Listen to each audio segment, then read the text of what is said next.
welcome back to the channel. So today we're going to be working on this lovely Alco C630. She's by Tyco.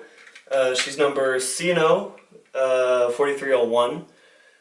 She's got a pretty good finish on her. I quite like it. I picked her up at that train show that I told you about in my 2 videos ago, I do believe. I don't know what's going on with her right now, so we're gonna get her on the layout, test her out, see what's wrong, and then we'll get her on the workbench and go from there. Alrighty, we got her on the layout now, so let's put her into forward 50% and see what happens. Okay, so she's actually moving on her own pretty well, actually, for her sitting so long. Alright, so the wheels still need to be cleaned, the motor still needs to be cleaned, and the usual servicing, cleaning the commutator, cleaning the gaps out of the commutator. But other than that, she's actually running half decent. So now let's get her on the workbench. Alright, we got it on the workbench now. Let's go ahead and take off this truck, which the motor is mounted to, and I'll see you there.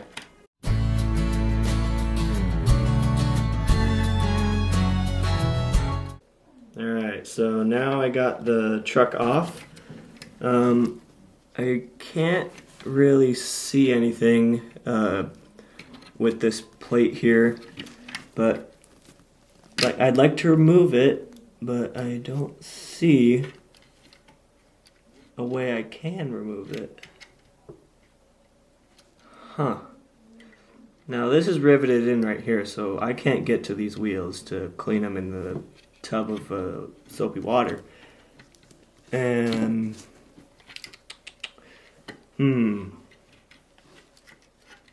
how does this come off? Well, these are all rivets, so I guess I can't take this off. Alright, I guess we're doing this the hard way. So next I'm going to take off the brushes. I'm going to try and get in here with my fiberglass pencil, and I'll see you there.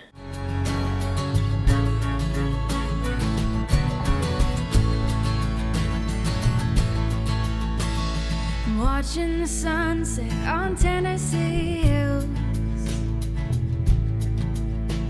I wish I could capture it, I never will. Alright, so now I have the now I got the commutator brushes off. They're right up there. Next I need to take my fiberglass pencil. It's going to be difficult to turn the armature because, again, unfortunately I can't turn the wheels, and I can't take off the wheels because they're riveted in, and I don't want to drill out the rivets. So now I'm gonna go ahead and do my best to clean up this commutator.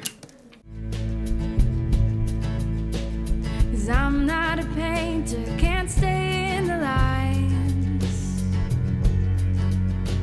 Just sitting here sipping on dandelion wine. It's starting to rain, but I don't feel a thing. Sitting out rocking on that old porch swing. 'Cause I found me something that tastes like springtime.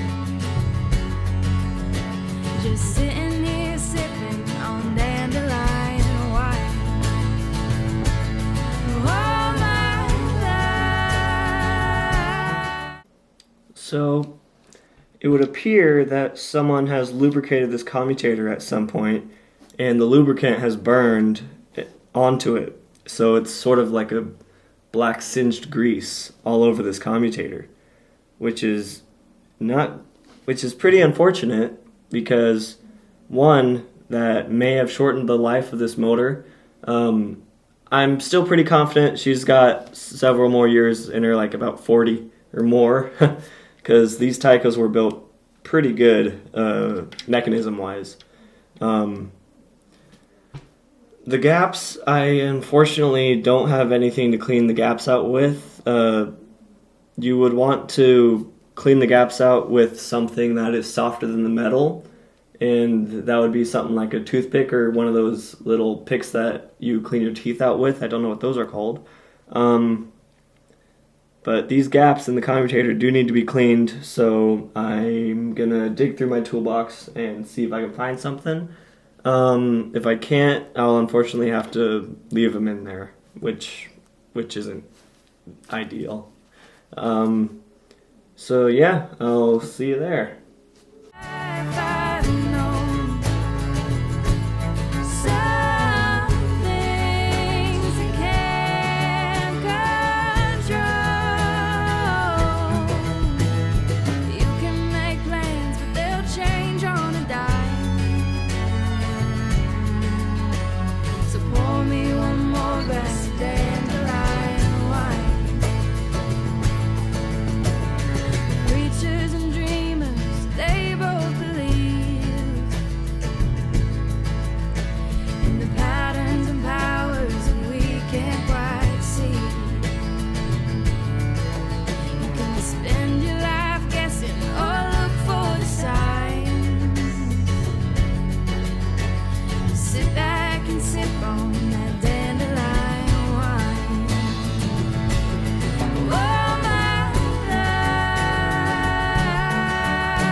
So pour me one more glass of dandelion wine.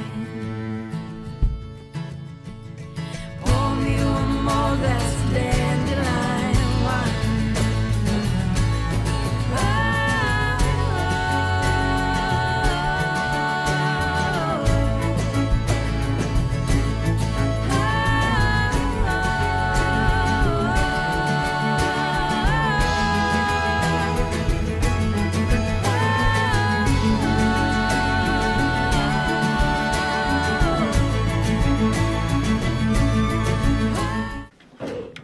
Alright, so now that commutator is looking pretty good, nice and shiny right there. The next thing is going to be cleaning the brushes right here. I can tell this locomotive has had quite a few miles on it because there's quite the indentation on these brushes, but that's fine. So I'm going to clean these, put them back on the motor, and then get the motor back in the body.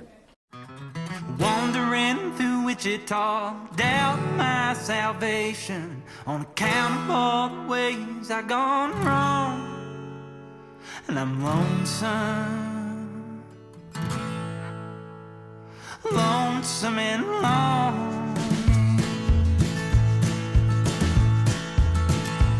I've been searching for the banks of peace like a river, with a worn out liver and a hole in my soul.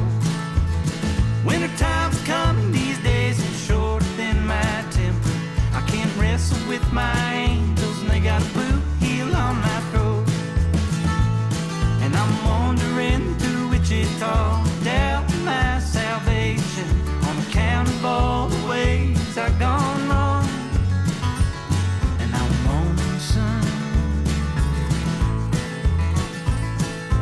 Lonesome and lonely.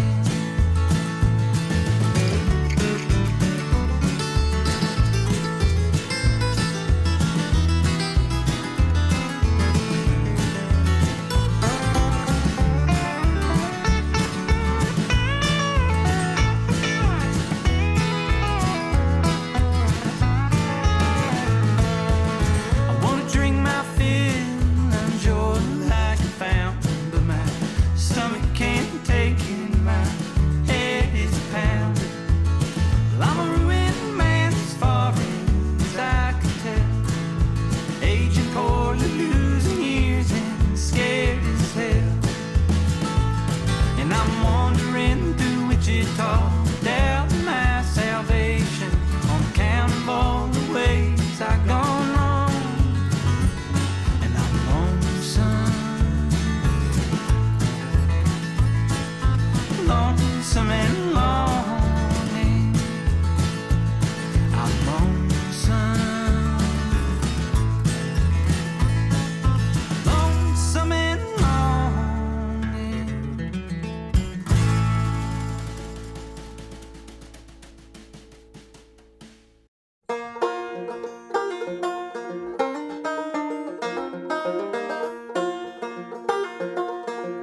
Alright, so now that she's all done, I got the wheels cleaned.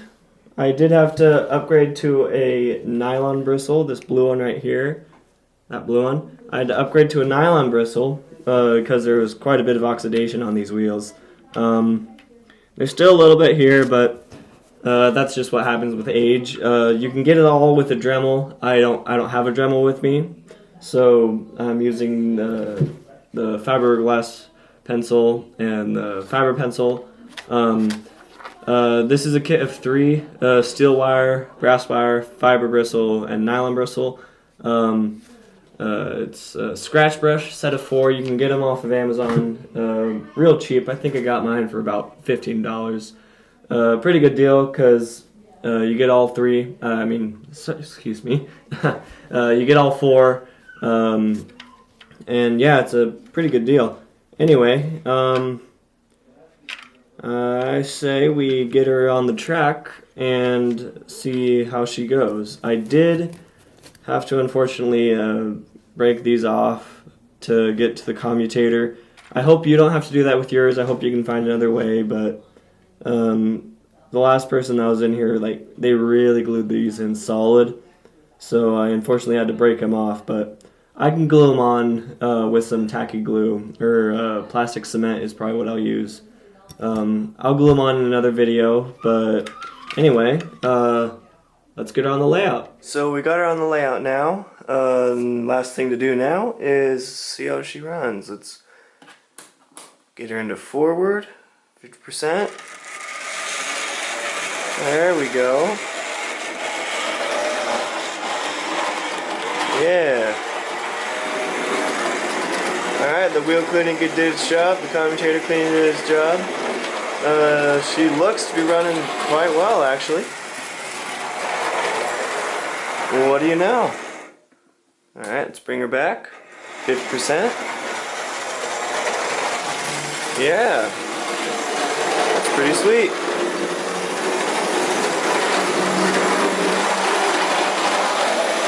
Little fast coming in. Oh, just a little derailment right there. That's just fine. And park her right there. Okay.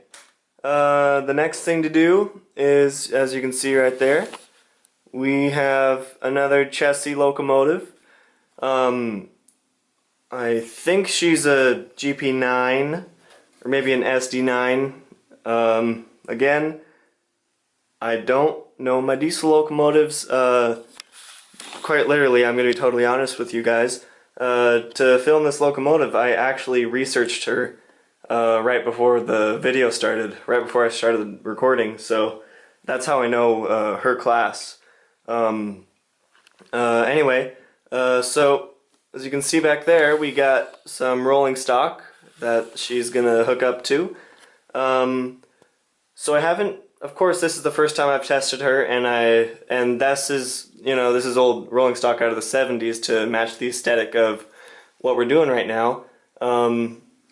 So I don't know if it's going to derail, so during this running session you may see a differ in rolling stock, just to let you know. So I say we get her backed up to her consist.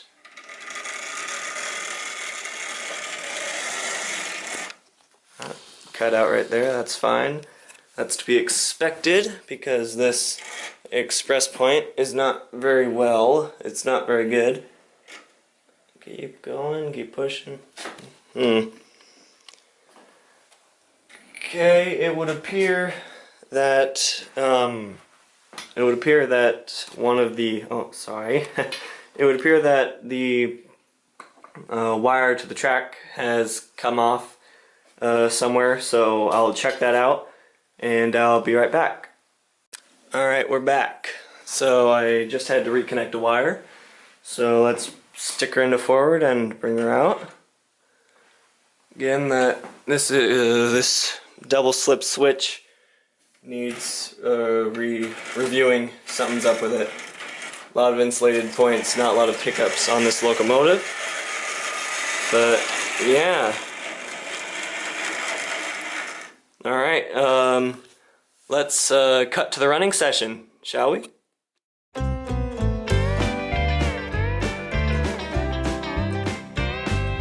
Ready to sail into the wind, heading west to find my reason, longing for something greater than this, and I'm ripe with anticipation. Yeah, I have a good feeling, staring at the starry ceiling, a dream in my heart. Yeah, this is just the start. My suitcase is packed and I'm waiting. I'm on. Alright everyone, I hope you enjoyed this video, and I'll see you in the next one.